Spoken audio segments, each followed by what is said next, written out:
RDC versus Rwanda. Tshisekedi face aux manœuvres de Kagame après le retrait de Kigali de la CEEAC. La tension monte entre la RDC et le Rwanda après le retrait unilatéral de Kigali de la CEEAC. Tandis que Tshisekedi renforce ses appuis diplomatiques et militaires, Kagame choisit l'isolement et la fuite en avant. Cette analyse plonge au cœur d'une crise régionale, où diplomatie, duplicité et résistance se livrent une guerre sans merci. La crise dans l'est de la République démocratique du Congo n'est pas qu'une simple insécurité passagère.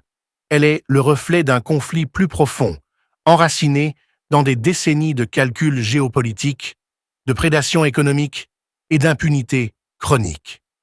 Au cœur de cette tragédie, deux noms dominent la scène. Paul Kagame et Joseph Kabila. Le premier, chef d'État rwandais, mène depuis des années une guerre secrète, mais bien documentée contre le Congo, exploitant ses ressources et déstabilisant ses institutions. Le second, ancien président de la RDC, est accusé d'avoir facilité, voire permis, cette mainmise étrangère par des compromissions politiques et des accords opaques. Mais aujourd'hui, un tournant s'impose. Sous la présidence de Félix Tshisekedi, Kinshasa ne se contente plus de dénoncer. Elle agit, construit une armée souveraine, alerte la communauté internationale et prépare diplomatiquement et militairement la riposte.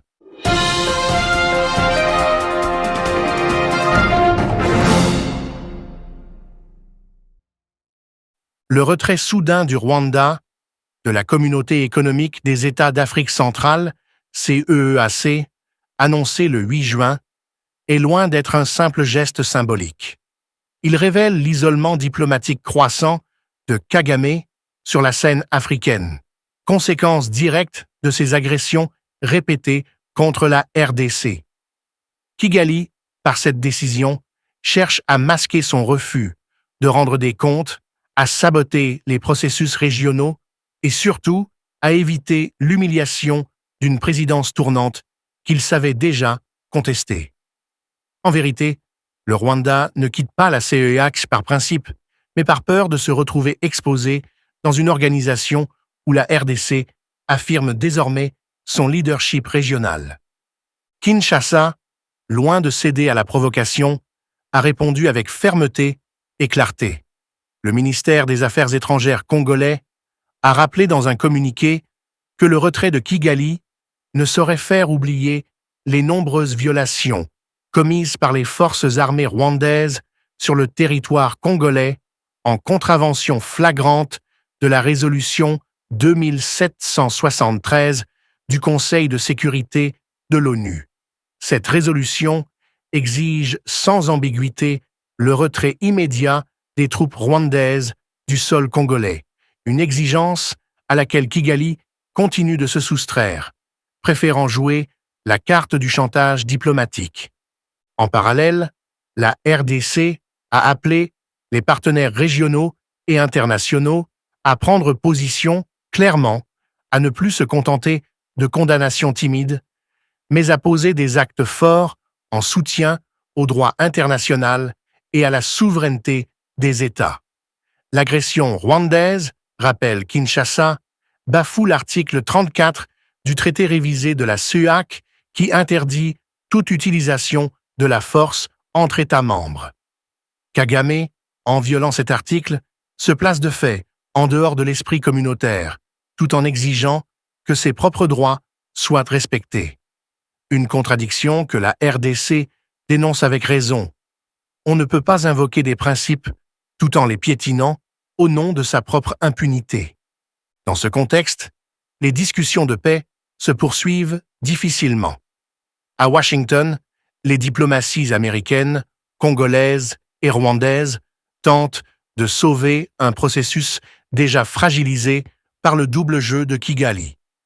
Un projet d'accord révisé est entre les mains des deux parties, et des experts des deux pays sont attendus dans la capitale américaine. Mais comment bâtir un accord durable avec un acteur qui se retire des engagements régionaux, dès que la redevabilité est évoquée. Kinshasa a raison de s'interroger et d'insister sur un cadre multilatéral contraignant, où la justice et la vérité ne seront pas sacrifiées au nom de la paix. À Doha, où se tiennent parallèlement des pourparlers entre le gouvernement congolais et la FCM23, sous médiation qatari, la situation est encore plus complexe. Après 32 jours d'échanges, aucun progrès significatif n'a été enregistré. La délégation rebelle, fidèle à sa stratégie d'obstruction et de victimisation, a quitté la table des négociations, retournant à Goma comme si elle avait accompli une mission de sabotage. Pourtant, selon certaines sources, les discussions devraient reprendre, à condition que les deux parties abordent enfin les causes profondes du conflit. Mais là encore, une question demeure. Peut-on dialoguer avec des groupes armés dont l'existence même repose sur l'agenda expansionniste du régime de Kagame? La RDC, en toute lucidité, n'ignore pas ces manœuvres.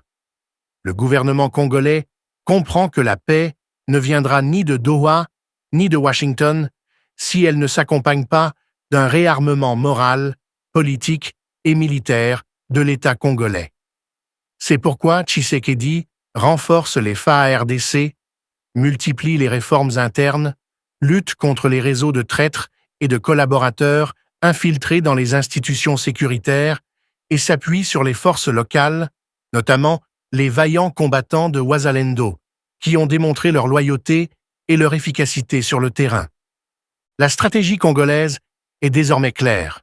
Le pays poursuivra la voie diplomatique, mais sans naïveté. La paix ne peut être imposée. Elle doit être construite sur une base de vérité, de justice et de responsabilité. C'est pourquoi Kinshasa insiste pour que les accords futurs incluent des mécanismes de reddition de comptes, de suivi international et de garantie territoriale. Il ne s'agit plus simplement de signer un document. Il s'agit de défendre une souveraineté, une mémoire et un peuple meurtri, mais debout. Le retrait du Rwanda de la CEAC doit également être lu comme un aveu d'échec de la stratégie de Kagame. En fuyant les organisations régionales, il tente de créer une bulle d'impunité autour de son régime. Mais cette bulle se fissure. L'opinion internationale change, les grandes puissances commencent à dénoncer ses dérives, et même ses anciens alliés expriment aujourd'hui des réserves. Le récit mensonger de Kigali, fondé sur l'auto-victimisation et l'exploitation du génocide de 1994 pour justifier l'agression de ses voisins, ne fonctionne plus comme avant.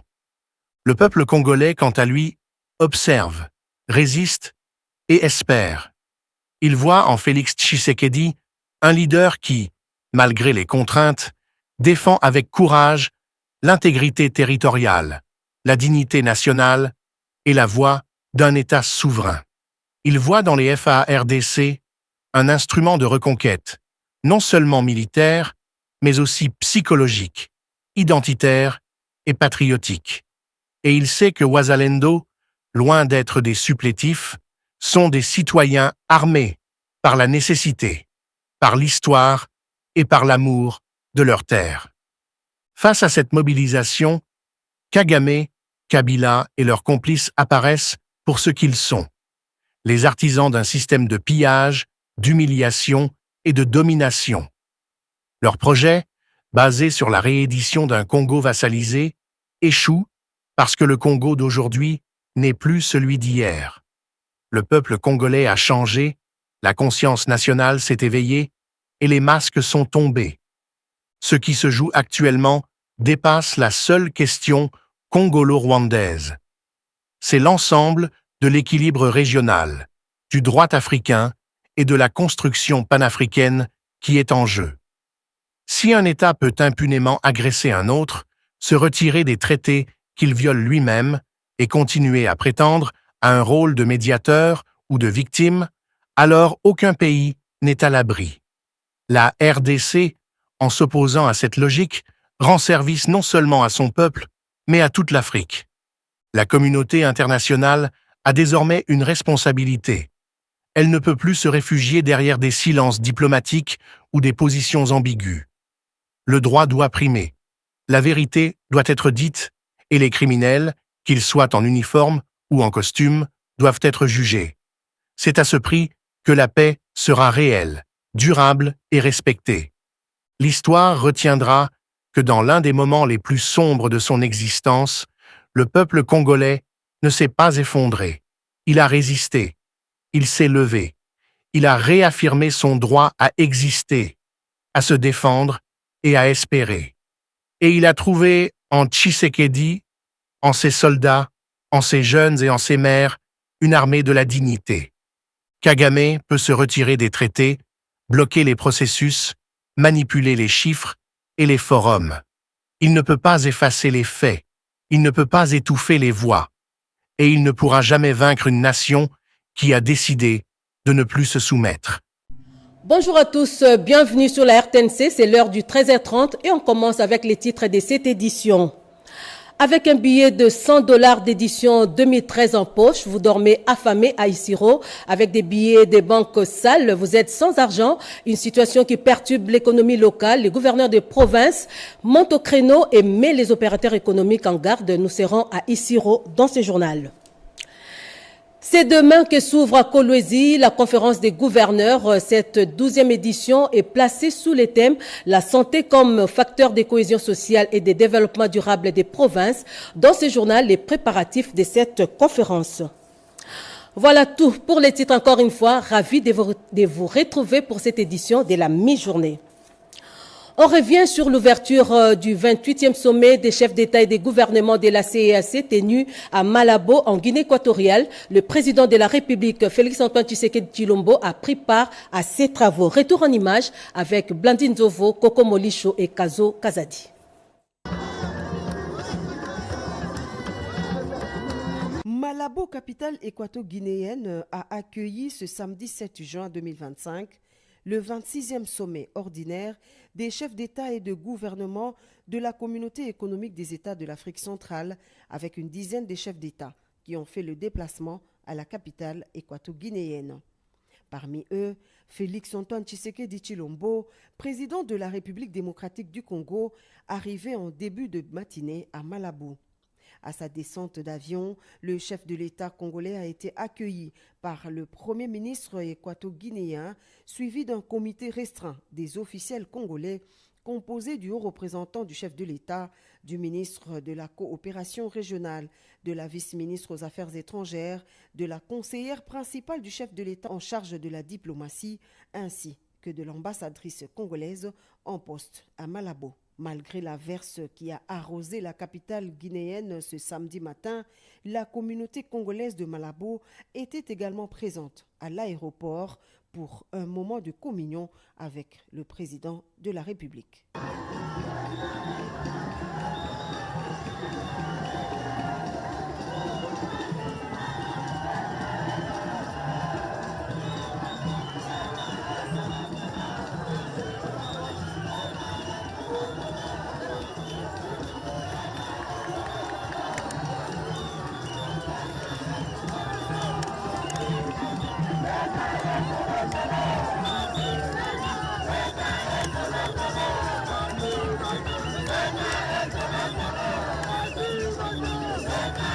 Et juste après, les dirigeants de la CEAC et leurs délégations respectives se sont retrouvés au palais de congrès de Malabo où le président Tshisekedi a eu un bref entretien avec son homologue équato-guinéen Teodoro Obiang Nguema, également hôte du sommet. C'est sous le coup de 14 heures, heure locale, qu'intervient la cérémonie d'ouverture qui a connu 4 principales allocutions.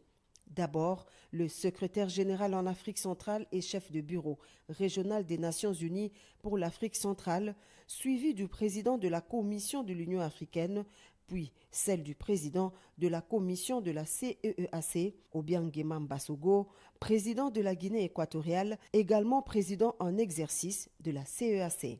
Les conférenciers se sont ensuite retirés pour une séance à huis clos de plus de 3 heures.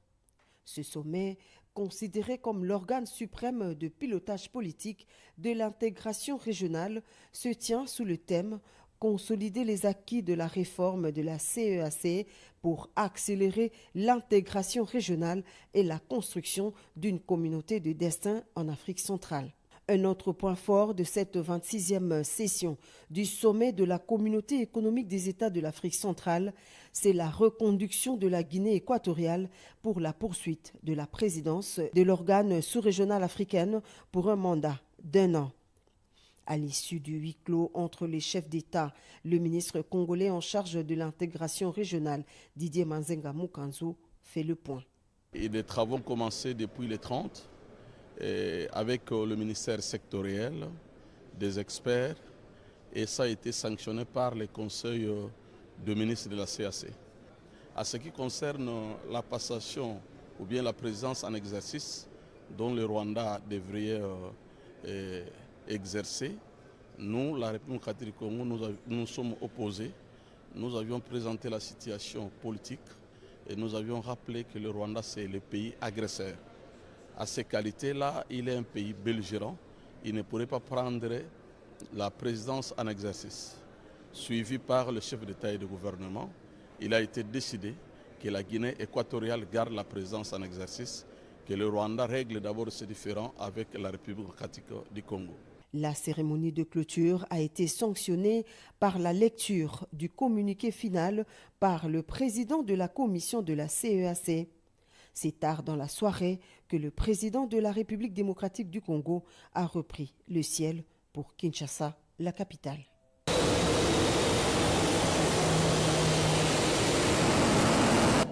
C'est demain que s'ouvre à Kolwezi, dans le Lualaba, la 12e conférence des gouverneurs. Le président de la République est attendu sur place à Kolwezi, où il va lancer officiellement les 10 travaux. Félix-Antoine Tshisekedi Tshilombo va également inaugurer différentes infrastructures. Dans ce journal, Pierre Kibambe nous fait revivre en images les préparatifs de cette grande réunion. Regardez. Les provinces minières de la République démocratique du Congo sont appelées à refléter la belle image de leurs richesses qui doivent plus profiter à leurs entités administratives. C'est une recommandation du président de la République Félix-Antoine Tshisekedi Tshilombo au chef des exécutifs de ces provinces, des recommandations visiblement suivies à la lettre au Lualaba au regard de grandes réalisations s'inscrivant dans les programmes de développement du pays impulsés par le chef de l'État. Le Lualaba est en pleine métamorphose. Que d'infrastructures de base sorties des terres à Kolwezi, chef-lieu de la province. L'exécutif provincial du Lualaba est à pied d'œuvre. Des grands travaux sont menés aussi bien au centre-ville de Kolwezi que dans la périphérie et les Lualaba profonds. Dans le quartier périphérique de la commune de Dilala, une école technique moderne, la cité de la commune, a été construite. Une véritable école professionnelle, on y apprendra l'agriculture, l'électricité, la mécanique et bien d'autres métiers.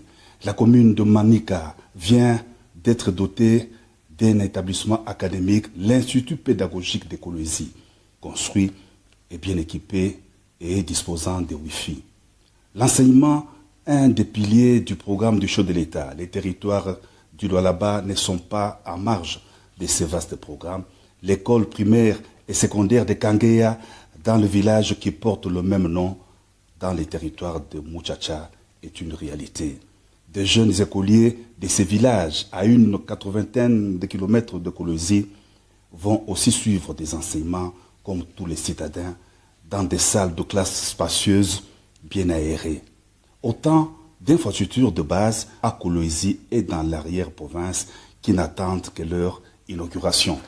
Sur la route des dessertes agricoles reliant Kolwezi au territoire de Muchacha, des ponts modernes ont été construits à lieu et place d'anciens ponts très vétustes en bois datant de l'époque coloniale. Motif de fierté et de satisfaction pour les compatriotes de cette contrée du pays.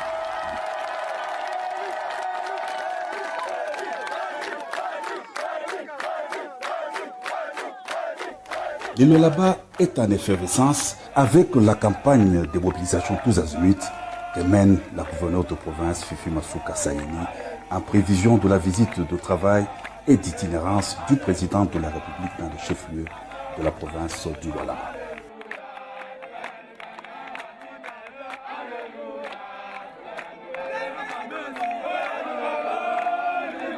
Nous venons de l'apprendre que le chef de l'État est arrivé à Kolwezi, dans le Lualaba, où il va lancer demain officiellement les travaux de la 12e conférence de gouverneurs. Le chef de l'État va également inaugurer différentes infrastructures. Alors nous sommes dans l'obligation de rendre l'antenne à nos confrères qui sont sur place à Kolwezi pour vous faire les directs de l'arrivée du chef de l'État. Excellent suite des programmes sur la RTNC.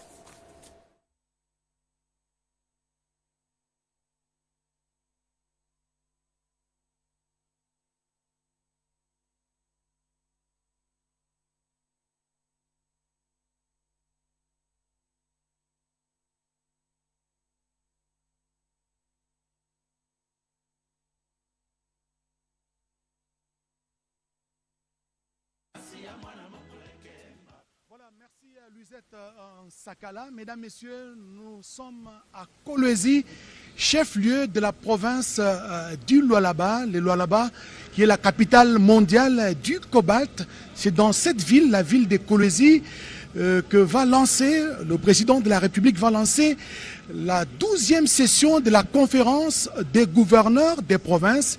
Il l'a promis lors de la dernière session au mois de novembre dernier dans la province de Tanganyika. Le chef de l'État